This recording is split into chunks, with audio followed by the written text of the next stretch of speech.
punta tayo no dito sa sinasabi natin na sa mga unlike sa mga Duterte, mga kababayan, na talagang questionable. Okay? Yung yaman, especially. Kaya ang sinasabi nila, binabatuhan daw natin ang dating administrasyon na Duterte, si Sara Duterte, ng mga fake news. Actually, hindi po fake news, mga kababayan. Facts po yung sinasabi natin. Yung binibigyan natin ng reaction, yung binibigyan natin ng explanation at conclusion regarding po sa mga nababalita sa news, okay, sa mainstream media. At ito po ay may mga basis. Ito po ay may mga facts check na tinatawag, mga kababayan ko. Okay? Like for example, itong sa Bilyonaryo News. Okay. Ni ex-President Duterte. What's wrong with Attorney Kaufman? Attorney Jess? Attorney Kaufman, wala naman, walang mali. Ang galing ni Attorney Kaufman, ha? Delaying tactics siya. For 5 months, na-delay na niya yung confirmation of charges. At syempre, Dapat September yun eh. ganito yan, Attorney Magno, di ba, sa mga abogado, if you have a weak case, found on the law. Diba? So, delay tactics ka. Kasi pag alam mong mahina yung kaso mo, ayaw mo na matuloy talaga yung trial kasi makukonvict yung kliyente mo eh. Correct. No offense, syempre ulit sa ating mga kaibigan DDS, napakalakas po ng kaso na crimes against humanity against the president. So, delay tactics na ginagawa niya. Pero sino pwede nilang ipalit si Harry Roque pa? Abogado pa rin naman siya. Attorney Harry Roque cannot represent Rodrigo Duterte because even though ICC accredited lawyer siya, pwede siya mag-practice sa ICC. Nasa Austria siya. Bakit hindi siya bumalik doon siya? Hindi siya pwede mag-travel kasi may pending Pero asylum abogado pa din. application. Abogado pa din siya pero logistically imposible. Rineject na ni President Duterte si Harry Roque noon pa.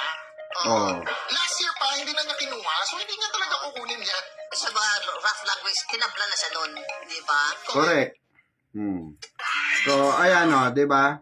Like for example yan, yung nakikita natin na sinasabi natin na kaso ni Digongyo sa ICC na ginagawa ng delaying tactics.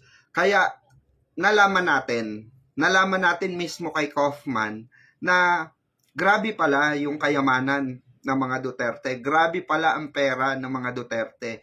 Hindi pala totoo ang salin na sinubmit or sinumite ni Digongyo at ni Sara Lustay, no? Regarding dito po sa salin nila, 'di ba? So kahit pagsamahin pa ay kulang pa rin, okay, sa sahod po or binibigay na sahod kay Kaufman, okay? Hindi pa rin po sapat dahil mas malaki. Okay? Dahil kung hindi dinelay ni Kaufman ito ng ilang buwan, mga kababayan, hindi natin malalaman. Okay? Hindi po natin malalaman kay Kaufman na malaki pala. Okay? Ang kanyang makukuha or bayad. Oo. Siyempre, kung ikaw nga naman ang di ba? Ikaw nga naman ang attorney, natural, 'di ba? Iano mo 'yan, ide-delay mo 'yan para maperahan mo yung kliyente mo. Pera-pera 'yan 'di ba? Karamihan or majority sa abogado, pag alam nila na weak o sinasabi nga na mahina ang iyong kaso at makukonvict ka talaga, ang gagawin mo diyan ay delaying tactics, 'di ba? Pero in the end of the day, talo ka pa rin. Talo pa rin ang kliyente mo. Di ba? Dahil mahihirapan kang ipagtanggol. Halos wala nang ginagawa si Kaufman Pinapatagal lang niya para para po makahuthut din siya kay Digongyo. Ngayon, yung mayaman si Kaufman, gamit ang ang pera ng taong bayan, yung mga nasube ng mga Duterte, di ba? Tulad yan, hindi natin, yan sinasabi nila na anong pakialam nyo kung mayaman ang Duterte? Anong pakialam nyo kung mapera ang Duterte? Pera naman nila yan. Ay, hindi po nagkakamali kayo dyan. Hindi po nila pera yun. Pera po natin yun. Okay? Saan manggagaling yung ganun? Mismong kay Digong nga nagsabi na wala siyang pamasahe. Mismong si Digong nga nagsabi, mahirap lang siya. Mismong si Digong nga nagsabi, nakakulambu lang siya. Simpleng pamumuhay lang meron siya. Pero bakit kay Kaufman lumabas ang kayamanan nila? 'Di ba? Oh, doon natin natuklasan mga kababayan na bakit nga ba patuloy na pinag-uusapan yung ano na yan, usapin sa pera na yan, 'di ba? Usapin sa ano na yan, yaman ng mga Duterte, no? Kasi nga marami talaga nagtataka, kahit ako nagtataka ako na kung mahirap lang sila, kung talagang simple lang ang buhay nila, 'di ba? Wala sana silang trilyong piso, 'di ba? Kung maalala natin mga kababayan, yung iniwan ni Digongyo is 12 point something trillion pesos na utang ng ating Pilipinas no during his term. Wala talaga siyang pakialam kung mabankrupt ang susunod na administrasyon. Pero awa ng Diyos mga kababayan, naibsan. Okay, nabayaran ni Pangulong Bongbong Marcos. Yung iniwan sa kanyang utang, nino po?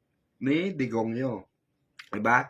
Kasi sa kasaysayan po, no, for the record po, sa kasaysayan ng bansang Pilipinas, sa naging presidente ng bansang Pilipinas, si Digong po ang mismong nagsabi na wala siyang pakialam, okay, kung mamatay tayong mahihirap. Okay, wala siyang pakialam kung wag daw siyang sisihin kung mahirap tayo. Ayaan daw niyang mamatay tayong mahirap. For the record po, siya lamang po ang katangi-tanging presidente na nagsalita ng ganon. May mental disorder nga po kasi, mga kababayan.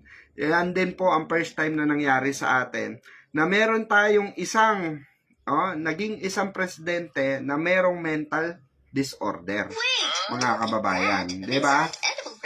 Kaya po ito po mga kababayan, matibay po na mga ebidensya lumalabas sa mga partido or sa kampo ng mga Duterte na talagang sila ay merong sayad. Meron po talagang tuliling, naging anak nga niya, 'di ba? Si Pacboy, 'di ba? Si Pacboy mananaksak, 'di ba? Hindi makakadyot.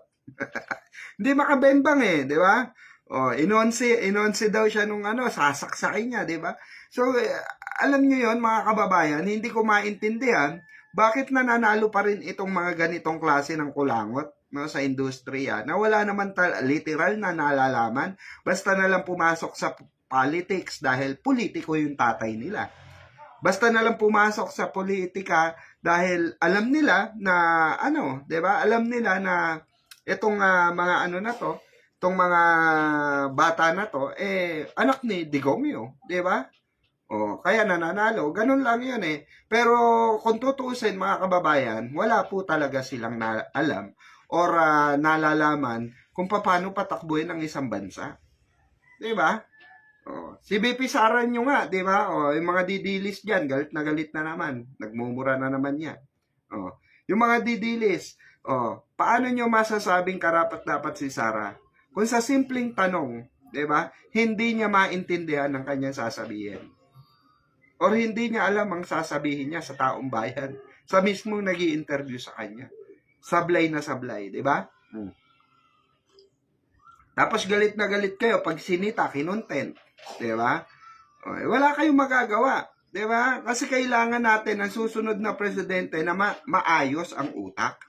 Maayos ba utak niyan? Di ba? Kung tatakbo si Senator Risa Hontiveros, di mag-Risa Hontiveros na lang ako. Di ba? Kung tatakbo si Senator Trillanes, mag-Senator Trillanes na lang ako.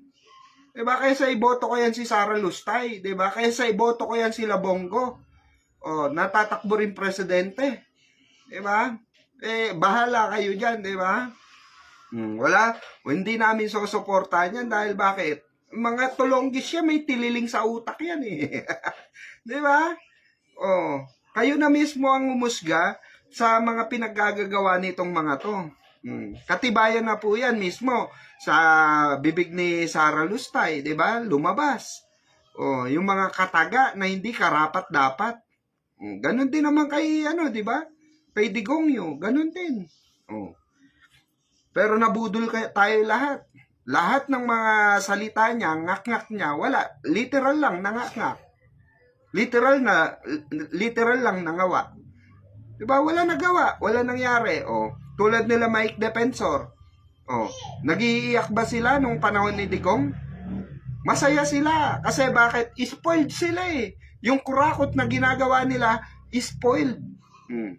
Sino sila? Saldico? Spoiled. Mungkatin mo, ang tagal na nanakaw ni Saldico. Hinayaan lang ni Duterte. Unlike dito, kasi si Saldico yung pinaka-mastermind eh. Sa mga ganyang flood control issue, flood control ghost project, mga infrastructure ghost project. Sila yung naatasan dyan ng mga panahon ni Digong. Pero ano nangyari? Hinayaan ni Digong yun. Diba?